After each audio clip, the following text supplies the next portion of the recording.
Rogue Snail's upcoming Hell Clock is an impressive new action RPG offering. Published by Mad Mushroom, Hell Clock's many confident ingredients combine marvelously, from the historic turn-of-the-century Brazil backdrop to its spidery upgrade trees and dramatic dark fantasy ambiance. Anyone who loves to tinker with builds and plow through countless mobs with a few clicks will feel duly served. But Hell Clock is most successful in how it ties so many detailed gameplay systems into a post-colonial fable with such confidence and panache. Some may be familiar with Brazilian studio Rogue Snail through its plucky Relic Hunters series. The original Relic Hunters games were modeled on the fundamentals of the pioneering roguelite Nuclear Throne, whereas the latter, Relic Hunters Legend, expanded this into a multiplayer-oriented online looter-shooter RPG with a sci-fi animated series veneer. With Hell Clock,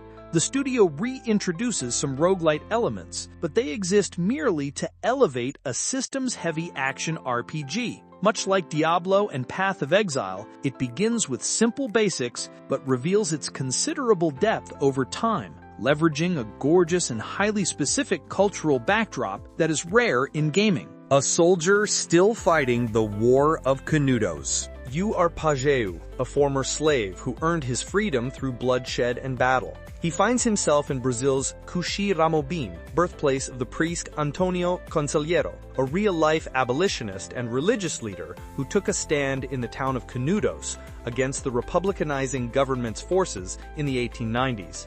Pajeú wields the Hell Clock, an artifact that rolls back time, seemingly empowering him to travel the underworld and right the wrongs of the past and possibly rescue Conselheiro's soul.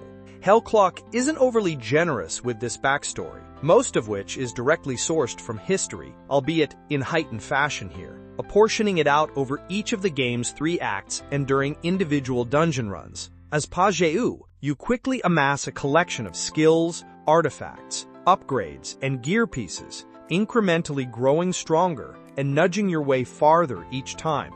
Pajeú, Conselheiro, and even boss NPCs, such as the racist eugenicist Dr. Raimundo Nino Rodriguez, are all drawn from history, woven together into a fascinating narrative that is finely written and fully voiced in both English and Brazilian Portuguese. It's designed such that anyone who'd rather just blast spells at mobs and skip dialogue can do so, but they'll miss out. Build craft your way to hell. Hell Clock's isometric view might make it appear like a twin-stick roguelite, but the game is all crunchy numbers under the hood. You start off with 10 available skills, which can be configured into any of up to 5 active slots. Mixing these abilities soon reveals synergies, along with accumulated gear, perks, and various buffs. Relics can increase damage and transform skills further, and later on, a vast constellation mechanic utilizes a rare currency to further expand build potential. Trinkets, picked up mid-run, also produce temporary buffs, but they're always lost upon death. These many systems could prove overwhelming, and I do have some issues with how effectively they are explained in-game, but I ultimately appreciated Hell Clock's structured and slower pacing. You're continuously offered just enough new content as you progress through each of the game's acts, which function as extensive tiered dungeons, with randomized enemies, loot drops, and elites, as well as scheduled boss fights on specific floors. Mouse and keyboard controls utilize click-to-move traversal, though I found the controller better integrated for everything aside from the game's menus, and you can even rearrange equipped skills on the fly via pause. As in many roguelites, meta progression empowers further ventures into each dungeon and proves crucial to success, and I doubt anyone could complete the game without them. Turning off the clock, the Hell Clock.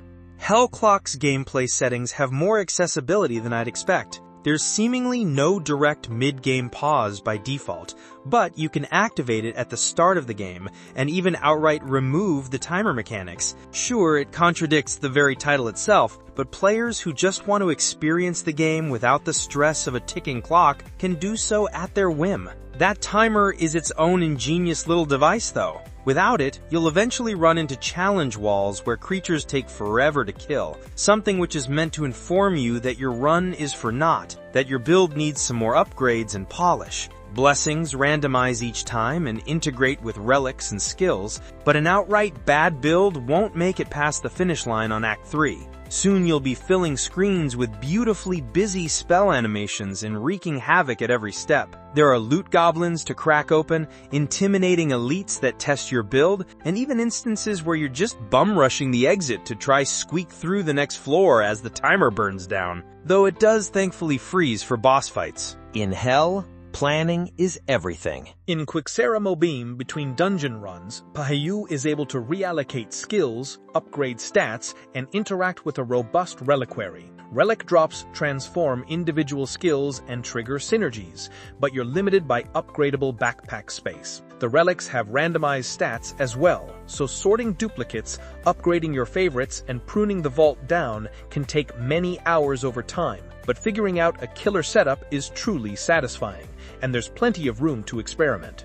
In true ARPG fashion, half of Hellclock lies purely in the planning stage. As a result, I do wish the UI was more sensibly organized, as relics cannot be sorted by related skill, type, or rarity, nor can they be sold en masse or locked up for protection. The gear menu is also confusing and unexpectedly destructive. Gear items are not vaulted and accrued like relics, so it's entirely possible to overwrite a preferred piece of gear by mistake. Lastly, I'd love a method to save and load build relic combos for ease of use. Still, the UI may receive an overhaul over time, as Rogue Snail has already announced Ascension-styled endgame elements. Hellclock would lend itself well to additional gameplay updates besides, especially once meta strategies and broken builds get inevitably exposed by the community.